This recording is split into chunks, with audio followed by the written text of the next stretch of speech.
Bueno, en esta unidad 2 lo que vamos a trabajar básicamente está construido en un documento que se elaboró por más de 10 años, quizás de investigación teórica, desde las discusiones, desde los cursos de maestría en comunicación de la Universidad del Norte desde el año 2007 hasta su última edición del texto entre esferas públicas y ciudadanía del año 2016. Este texto contiene básicamente cuatro autores o cuatro perspectivas. La primera perspectiva es la de Hannah Arendt, que vamos a trabajar en este momento. La segunda perspectiva es la de Habermas. La tercera perspectiva es la de Chantal Mouffe. Y la cuarta perspectiva es la de la dimensión latinoamericana o colombiana también, con todas las perspectivas teóricas locales que se han podido construir alrededor de la comunicación para el cambio social.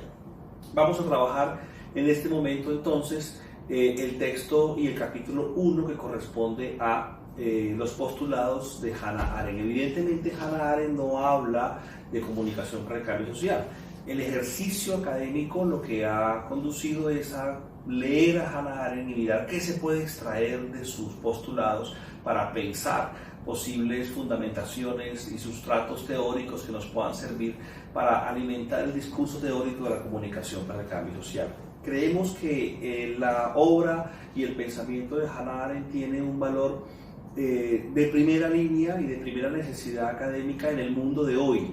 Hannah Arendt muere en el 75, tiene su obra máxima del 58, en el siglo XX, La condición humana, pero este texto realmente tiene muchísimos aportes y la obra misma de Hannah Arendt tendría muchísimos aportes a lo que concierne a la comunicación para el cambio social.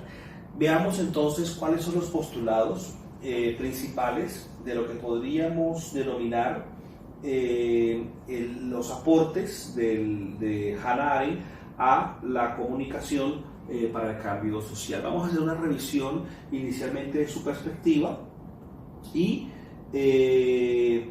básicamente pues decir que el capítulo de Hannah Arendt, que es el capítulo 1 del libro, tiene por objetivo la construcción de una ciudadanía política arendtiana y la construcción también de esa vida activa o categoría de la acción, que es la categoría política, lo que constituye lo público desde la perspectiva de Hannah Arendt. A propósito entonces de estas perspectivas, pues surgen unas categorías centrales, unas palabras clave en el capítulo: política, pluralidad, esfera pública, totalitarismo, comprensión y libertad. Estas tienen que ver muchísimo con el discurso de Arendt, en la medida en que lo que propone, por ejemplo, Arendt es básicamente un sujeto definido desde la posibilidad de reconocimiento del otro y desde la posibilidad de contexto plural, ¿sí? Y desde allí, muy basada en los griegos, el fortalecimiento de la vida activa, no tanto de la vida contemplativa.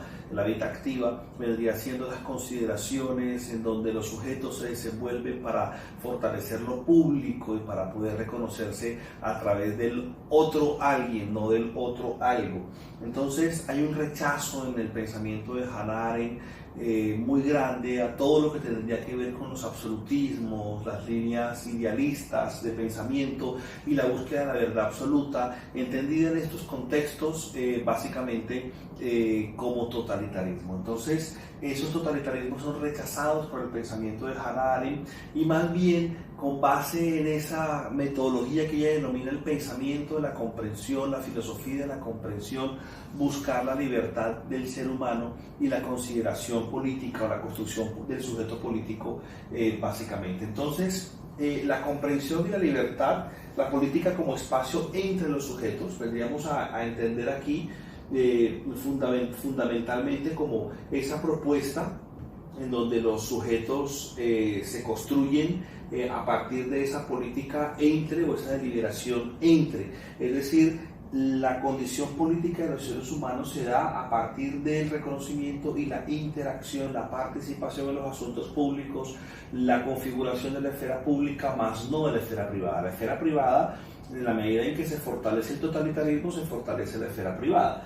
Entonces lo que estamos pensando es acá en una propuesta desde la comunicación en donde se fortalezcan los asuntos de lo público y donde la gente pueda encontrarse, ser escuchada y ser oída también en palabras de alguien.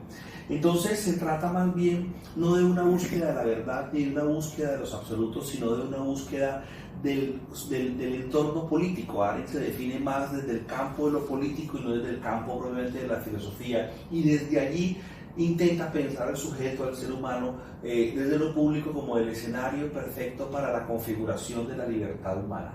Esa libertad humana se daría entonces, desde luego, retomando el concepto de comunicación, para el cambio social a partir de esa construcción de comunicación en donde los sujetos son capaces de vincularse a través de acciones y discursos.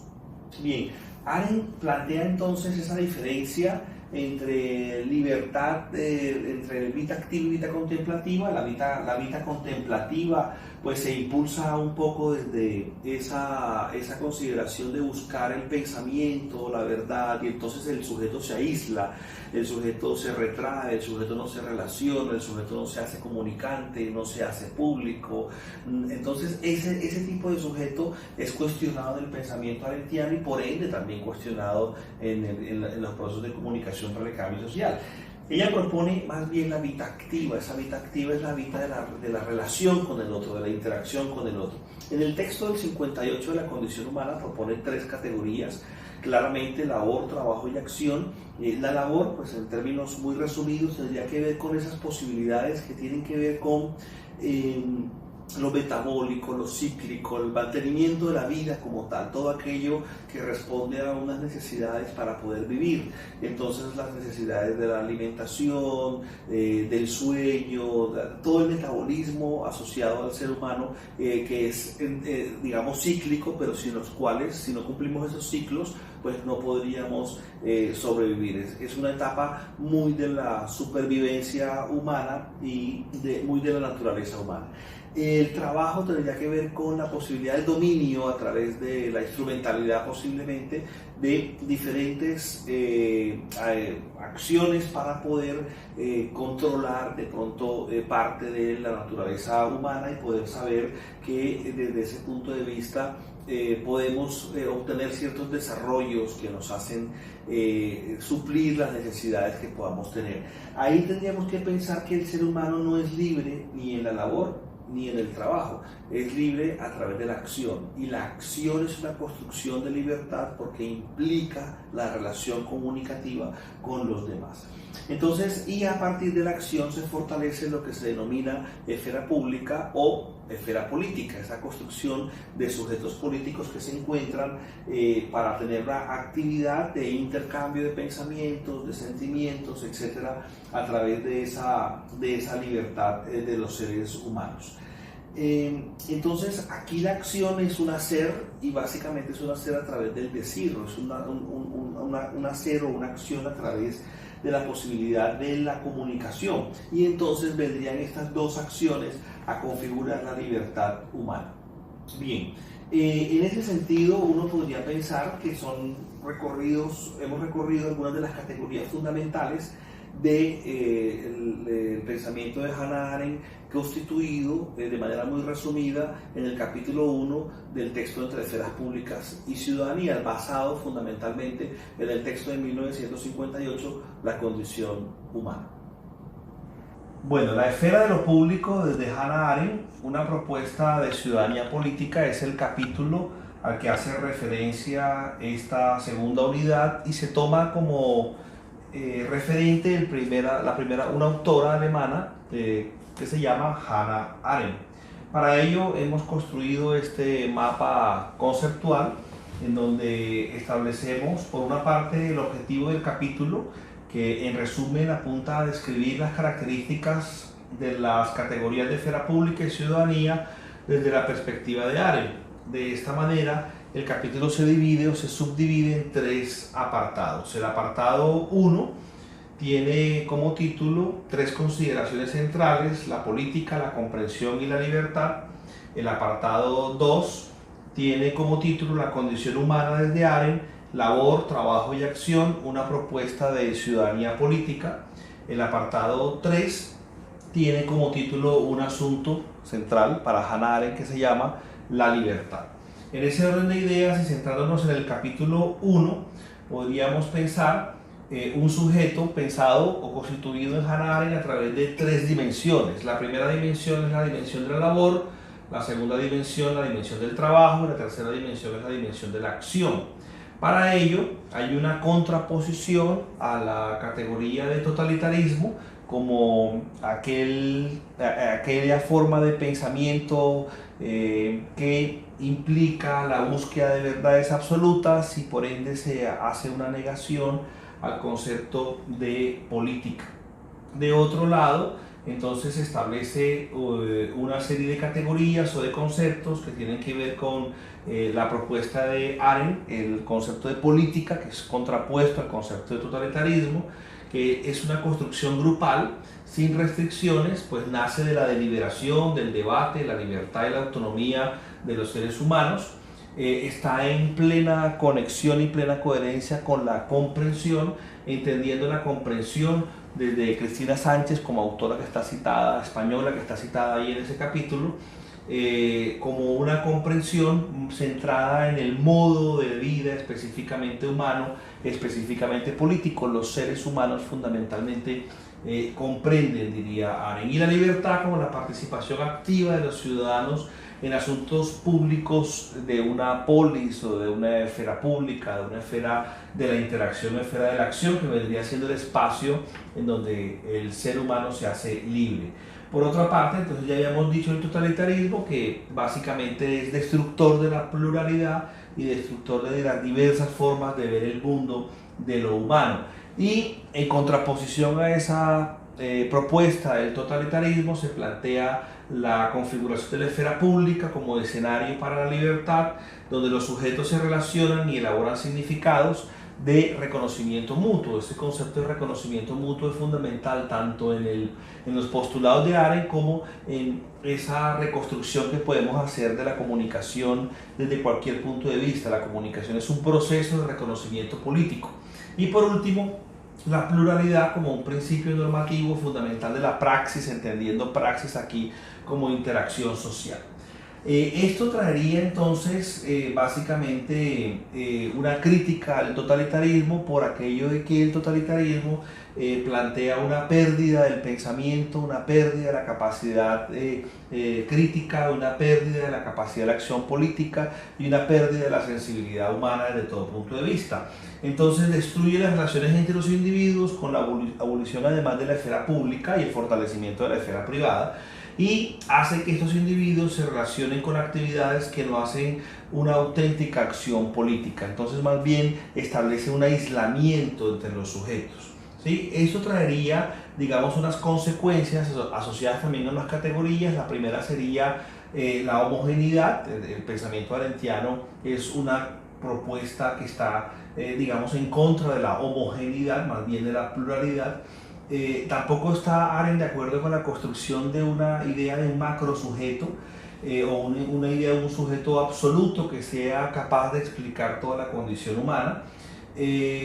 Tampoco estaría su propuesta de acuerdo con la eliminación a través de la coacción o la violencia del otro como enemigo, es decir, no es posible eliminar la individualidad, a lo que tendríamos que pensar que una masa actúa como eso, como masa, es decir, como uniforme, como dócil, como maleable y quizás manipulable desde un gran poder central o desde una gran mano invisible.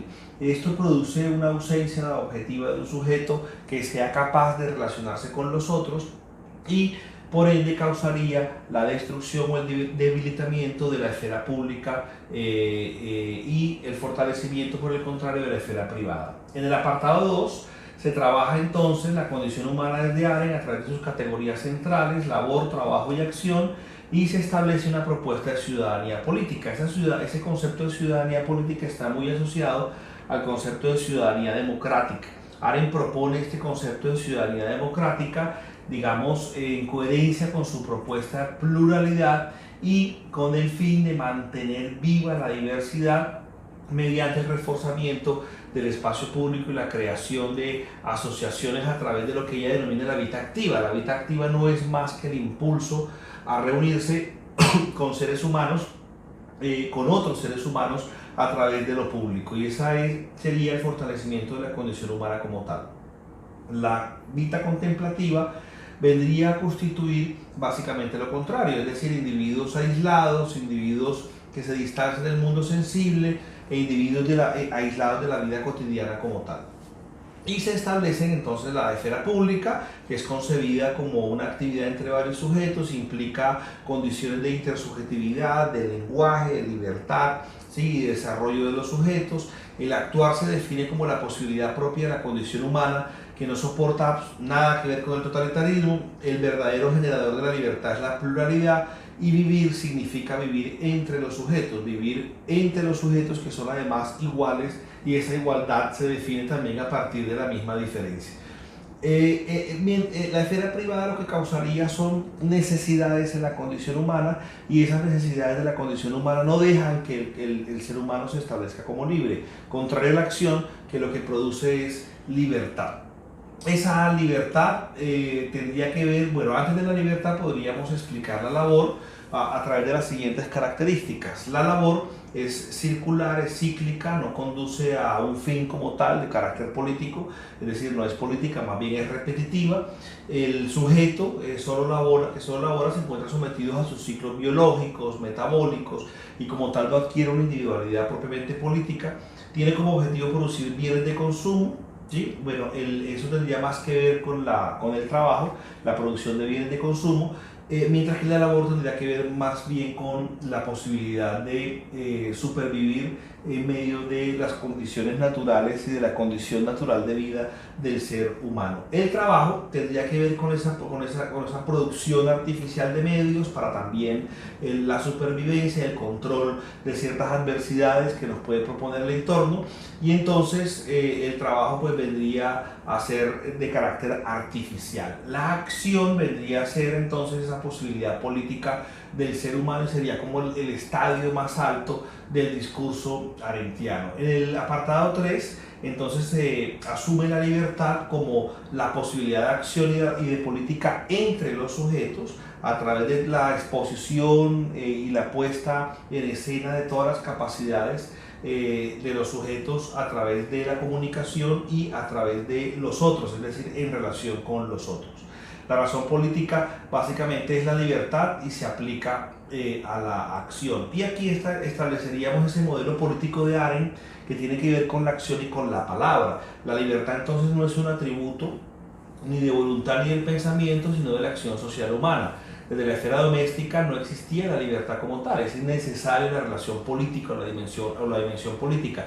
Recordemos que en Arendt la familia, en la medida en que hay jerarquías dentro de la organización familiar, es un ejemplo de esfera privada, ¿sí? En donde es posible que existan unas jerarquías de poder. El concepto de poder en Arendt desde el punto de vista político es redefinido y es asociado no a jerarquizaciones, ¿sí? Y a gobernantes y gobernados, sino a la posibilidad de relacionarse con el otro. Arendt decía que había poder en la medida en que los seres humanos fuésemos capaces de relacionarse con los demás, mientras que se perdía el poder cuando los seres humanos no somos capaces de relacionarnos con los demás y de reconocerlos como iguales, pero también al fin y al cabo como diferentes. En este orden de ideas, el totalitarismo traería dimensiones de censura y de aislamiento, y lo público, por el contrario, sería la posibilidad de poner lo común entre, o la diferencia entre, ¿sí? Se exponen, se debaten muchas opiniones, esto ya tiene un acento muy comunicativo. Los seres humanos pueden mostrar quiénes son o quiénes quieren ser, cuáles son sus sueños, refiriéndose a la libertad del hacer, construir la igualdad a partir de un entorno claramente de desiguales.